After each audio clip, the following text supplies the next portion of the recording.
What's up, and welcome back to Interpreting the Scares! That's right! We're back at it on a month-long journey through the nightmares with yet another film to check off that bucket list of terror. And this is a movie that I've definitely seen floating around a lot. I've never actually watched it myself, but I have seen the poster, of course. I didn't know anything about it. But we're 20 movies into this point, so we're gonna find out just how interesting this film really is. It's Trick or Treat.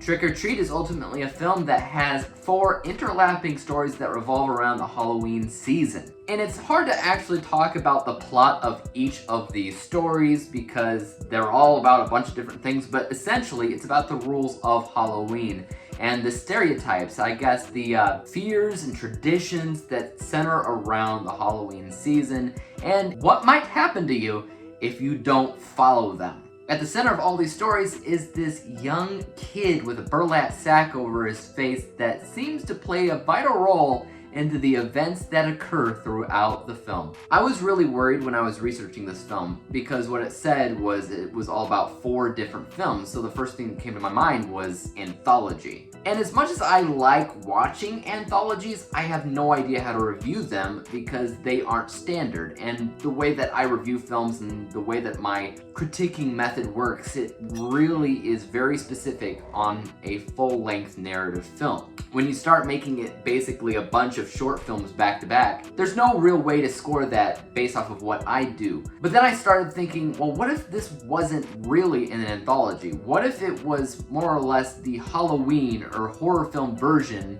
of Crash, where you have a bunch of different stories going on simultaneously that kind of converge at one point? That's essentially what Trick or Treat is. It's all made by the same guy, Michael Dougherty?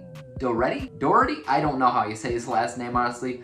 But that guy, he wrote the whole script, he directed it, and what you have here, in my opinion, really is one story. It kind of flows like an anthology, so it's all about the same idea, the rules and whatever of Halloween and what happens if you don't follow suit, but they really are a bunch of stories that converge.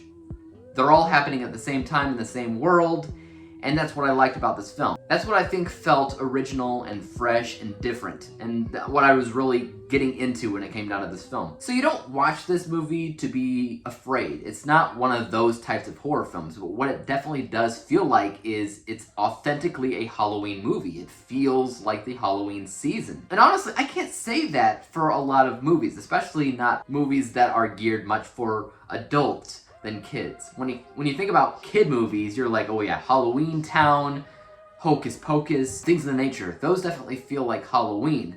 But there's not a lot of adult-geared movies in general that feel authentically like Halloween should feel. I even think that Trick or Treat feels more like Halloween than Halloween does. Maybe one day I will talk about the Halloween series on this channel, but until that day, I'm talking about Trick or Treat, and Trick or Treat definitely feels like Halloween. So even though the movie isn't the best thing that I've seen ever, it's also not the best anthology I've ever seen, it's also not the best horror film that I've ever seen. It's not scary at all, by the way. But it is one of the best, without a doubt, Halloween movies when it comes down to what the holiday feels like. Without a doubt in my mind. This is a movie that you can turn on October 31st every single year, watch it as a tradition because it feels right. Before, I was like, okay, I can kind of see a family sitting around watching Hocus Pocus or Halloween Town or some other Disney film, but I couldn't see them sitting around and watching a horror film until now. Trick or Treat makes the most sense. It has kids as main characters that some of them you feel for, some of them you really don't. You have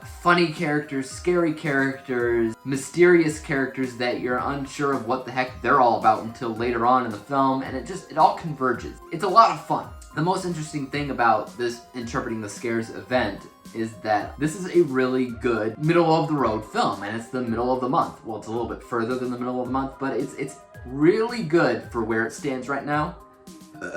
Because in general, it is a movie that's a lot of fun. I feel like it fits this month. It's not scary. It's made well, it's got an interesting premise and gimmick, and it's not fully an anthology film, which I appreciate because I don't know how to review movies that are anthology. But because it's partially anthology, it doesn't follow a narrative structure that I'm used to, and that part of my score is going to be a little bit lower than it normally would for other films. Nothing I can do about that, unfortunately. So let's take a look at that final score for a second.